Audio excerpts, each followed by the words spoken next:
حضور نے ارشاد فرمایا ان الرسالۃ والنبوۃ قد انقطعت، رسالت اور نبوت اب ختم ہو گئیں، فلا رسول بعدی ولا نبی بعدی، میرے بعد کوئی رسول بھی نہیں آئے گا، میرے بعد کوئی نبی بھی نہیں آئے گا۔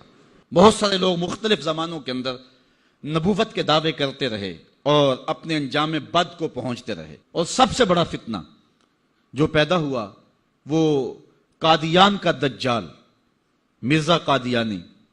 پہلے تو اس نے یہ کہا کہ حضور علیہ السلام کے بعد نبوت کا اجرا ممکن نہیں ہے، اور اپنی ایک کتاب حمامۃ البشریٰ کے اندر اس نے کہا رب رحیم شان والے نے ہمارے نبی کا نام خاتم الانبیاء بغیر کسی استثناء کے رکھا ہے، اور ہمارے نبی نے لا نبی بعدی کے بیان سے اس کی تشریح کر دی ہے، جو طالب علموں کے لیے بالکل واضح ہے۔ یہ اس نے اپنی کتاب حمامۃ البشریٰ کے اندر لکھا۔ اس وقت تک اس کا پروگرام نہیں تھا کہ میں نے نبوت کا دعویٰ کرنا ہے۔ بعد میں آپ کی سیالکوٹ کی کچہری میں ہی وہ ملازم تھا، اور میں اگر تاریخ کے ابواب کھولوں تو بات لمبی ہو جائے گی۔ کچھ لوگوں کا انٹرویو ہوا، وہ کامیاب ٹھہرا، اور پھر اس نے پہلے راستہ ہموار کرنا شروع کیا، اور پھر ایک دن اس نے کہہ دیا کہ بعثنی اللہ علی راس المئۃ لأجدد الدین، اللہ نے مجھے صدی کے سر پہ مبعوث کیا ہے کہ میں دین کی تجدید کروں، مجدد بن بیٹھا۔ پھر کچھ وقت گزرا، اس نے کہا وَأَنَا الْمَسِيحُ الْمَوْعُودُ وَالْمَهْدِيُ الْمَوْعُودُ، میں مسیح موعود ہوں اور مہدی موعود ہوں۔ یہ حقیقت الوحی کے اندر اس نے لکھا، روحانی خزائن کے اندر موجود ہے۔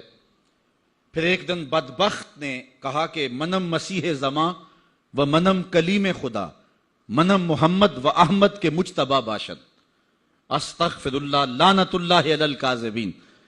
اس نے کہا میں ہی مسیح زماں ہوں، میں ہی کلیم خدا ہوں، اور معاذ اللہ استغفر اللہ میں ہی محمد ہوں، میں ہی احمد ہوں کہ جو مجتبی تھے۔ اور پھر بدبخت آگے بڑھا اور اس نے انبیاء کی توہین کی، ذات باری کی توحید کی، اور کہا بایعنی ربی، میرے رب نے میری بیعت کی ہے، معاذ اللہ استغفر اللہ۔ یہ روحانی خزائن کے صفحہ نمبر 227 پہ اس نے لکھا، اور پھر کہنے لگا میرے رب نے مجھے وحی کی ہے، انت منی بمنزلت اولادی، آپ میرے لیے میری اولاد کی جگہ ہیں، استغفر اللہ علی ذالک۔ پھر اس نے کہا ابن مریم کے ذکر کو چھوڑو، اس سے بہتر غلام احمد ہے، استغفر اللہ۔ پھر اس نے لفظ گھڑنے شروع کر دیے اور اللہ کی وحی اس کو قرار دینا شروع کر دیا۔ میرے پاس اتنا وقت نہیں ہے کہ اس کے حفوات اور اس کی بکواسات کو آپ کے سامنے رکھوں، لیکن جو اس نے وحی کے نام سے لوگوں تک پہنچایا وہ گالیاں تھیں، وہ لغویات تھے، وہ الوہیت کی توہین پر مشتمل باتیں تھیں، انبیاء کی توہین تھی، صحابہ اور اہل بیت کی توہین تھی، اور تضادات پر مشتمل باتیں تھیں۔ اور کیوں نہ ہو کہ یہ شخص ازلی بدبخت تھا، اور پھر اس نے یہاں تک کہا کہ جو میری بات کو نہیں مانتے اور مجھے تسلیم نہیں کرتے وہ جنگلوں کے سور اور کنجریوں کی اولاد ہیں، استغفر اللہ علی ذالک۔ اور مسلمانوں کو اپنی حمایت اور اپنی اطاعت کے لیے اس نے ابھارا۔ جو زر پرست لوگ تھے وہ اس کے پیچھے لگ گئے، چونکہ جن کے مفادات اور مرزا قادیانی کے مفادات سانجے تھے تو انہوں نے اس کے پیچھے لگنا ہی تھا، چونکہ مرزا قادیانی جو ہے یہ انگریز کا لگایا ہوا پودا ہے۔ مختلف ویب سائٹس پر اسلام کے نام پر مرزائی آج بھی سرگرم عمل ہیں۔ اللہ تعالیٰ جل شانہ نے ہمارے علماء کو یہ توفیق نصیب فرمائی کہ وہ پوری قوت کے ساتھ ان کے مقابلے کے اندر نکلے۔ پیر سید جماعت علی شاہ رحمۃ اللہ تعالی علیہ، آپ نے فرمایا ان قریب ذلیل ہو کے مرے گا۔ پھر جہاں مرا آپ کو پتا ہے، گندگی میں لتھڑا ہوا تھا، تڑپتا ہوا مرا۔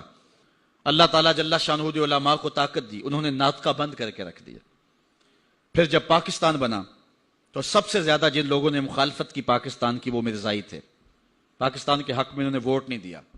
آج بھی جو ربوے میں دفن ہوتے ہیں وہ امانتاً دفن ہوتے ہیں۔ ان کا عقیدہ ہے کہ پاکستان ٹوٹ جائے گا اور ہمیں اٹھا کر کے جو ہے وہ قادیان میں دفن کیا جائے گا، یہ وصیت کر کے وہاں دفن ہوتے ہیں۔ جب بھٹو کا دور آیا 74 کے اندر نشتر کالج کے کچھ طلبہ مری جا رہے تھے، ربوے سے گزرے تو مرزائی غنڈوں نے ان کو جو ہے وہ سب و شتم کیا اور غوب و زود کیا، ان کو مارا، زخمی کر دیا. تو تحریک پھر دوسری بار جو ہے وہ مرزائیت کے خلاف اٹھ کھڑی ہوئی، جو کراچی سے خیبر تک پورے بانکپن کے ساتھ چلی. اللہ تعالیٰ رحمت نازل کرے علامہ نورانی کی قبر پہ. انہوں نے علماء کے دستخط کے ساتھ جو ہے وہ اسمبلی کے اندر درخواست جمع کروائی مرزائیوں کو اقلیت قرار دینے کے لیے، قرارداد پیش کی. اور پھر کیا ہوا، 3 مہینے کی مسلسل محنت. علامہ سارا دن اسمبلی کی کاروائی میں رہتے اور راتوں کو دور دراز علاقوں کا سفر کرتے اور جلسے کرتے اور ختم نبوت پر جو ہے وہ لوگوں کو ابھارتے. اور پھر مرزائیوں کو بھی بلایا گیا، صفائی کا موقع دیا گیا. پھر ایک وقت آ گیا کہ حکومت مجبور ہو گئی. مسٹر بھٹو علامہ نورانی سے کہنے لگے، نورانی صاحب یہ تو مدارس کے دارالافتاء کا مسئلہ ہے جو آپ اسمبلی میں لے آئے، یہ تو علماء کا کام ہے کہ کون کافر ہے اور کون مومن ہے، تو آپ اس کو اسمبلی کے فلور پہ لے آئے ہیں تو اس کو مدارس میں حل کرنا چاہیے تھا. تو حضرت علامہ نورانی نے جو جواب دیا وہ بڑا خوبصورت تھا. فرمانے لگے، بھٹو صاحب مجھے ایک بات بتا دیں، آپ منتخب وزیر اعظم ہیں، اگر آپ کے مقابلے میں کوئی کرسی بچھا کے بیٹھ جائے تو آپ اس کے بارے میں کیا رائے رکھتے ہیں؟ تو بھٹو کہنے لگا، یا وہ باغی ہے یا وہ پاگل ہے. تو کہا، بھٹو صاحب وزارت کی کرسی چھوٹی ہے، ختم نبوت کی کرسی بڑی ہے. اب جو کہتا ہے میں نبی ہوں ماننا پڑے گا، یا پاگل ہے یا باغی ہے. پھر وہ وقت آیا، 7 ستمبر کی شام تھی کہ اسمبلی کے فلور پر جدھر دیکھتے تھے نعرہ رسالت اور نعرہ توحید اور ختم نبوت زندہ باد کے نعرے ہی گونج رہے تھے.